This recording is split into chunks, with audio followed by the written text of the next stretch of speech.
एक ब्राह्मण अपनी पत्नी के साथ उज्जैन नगर में रहता था। ब्राह्मण की पत्नी सुशीला बड़ी पतिव्रता स्त्री थी। ब्राह्मण कहने के लिए तो राजा के यहाँ नौकर था, परंतु राजा विक्रम ब्राह्मण से कोई कार्य नहीं करवाते थे। बस हर माह घर बैठे उस ब्राह्मण की तनख्वाह भेज दिया करते थे। ब्राह्मण को राजा की तनख्वाह खाते खाते जब काफी अरसा हो गया तो एक दिन वह अपनी पत्नी से बोला, भाग्यवान, राजा का धन खाते खाते काफी लंबा समय हो गया, किंतु राजा ने बदले में मुझसे कोई काम नहीं लिया। इस भार से मैं कैसे कर्ज मुक्त हो सकूंगा। अंततः पत्नी से विचार कर वह राजा के पास पहुंचा और बोला, राजन, आपकी रकम खाते खाते मुझे काफी समय हो गया, लेकिन आपने मुझसे कोई काम नहीं लिया। इस प्रकार मैं कैसे कर्ज मुक्त हो सकूंगा। मेरी इच्छा है कि आप मुझसे कोई काम लें ताकि मैं आपके ऋण से मुक्त हो जाऊं। ब्राह्मण की बात सुनकर राजा बोला, हे ब्राह्मण, मेरी प्रतिज्ञा है कि मैं किसी ब्राह्मण से काम नहीं लेता, पर फिर भी आपकी यही इच्छा है तो मेरे कहने से गंगा स्नान कराओ और एक कलश गंगा जल मेरे लिए भी लेते आना। यही है आपका कार्य। राजा के वचन सुनकर ब्राह्मण अत्यंत प्रसन्न होकर अपने घर आया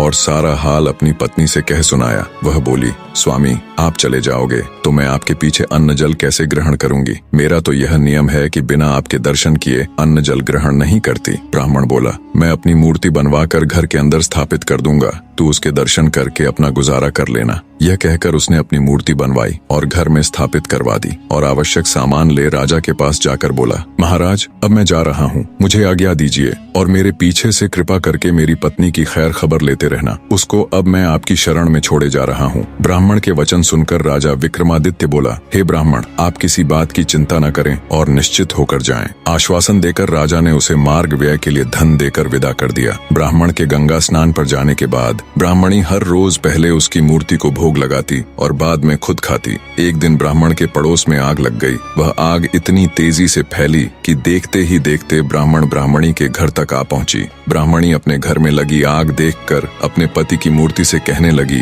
हे स्वामी, घर में आग लग गई है, कृपया बाहर चलो। जल्दी ही आग ने पूरे घर को अपने चपेटे में ले लिया, परंतु ब्राह्मणी टस से मस न हुई और वो उस ब्राह्मण की मूर्ति के आगे वही शब्द दोहराती रही, स्वामी, घर में आग लग गई है, बाहर चलो। आखिर ब्राह्मणी आग में ब्राह्मण की मूर्ति के साथ चिपट जलकर मर गई। जब राजा विक्रम को ये बात पता चली तो वो माथा पकड़कर बैठ गया और खुद से कहा, ये तो बड़ा अनर्थ हो गया। अब जब ब्राह्मण आकर पूछेगा तो मैं उसे क्या उत्तर दूंगा। बने रहे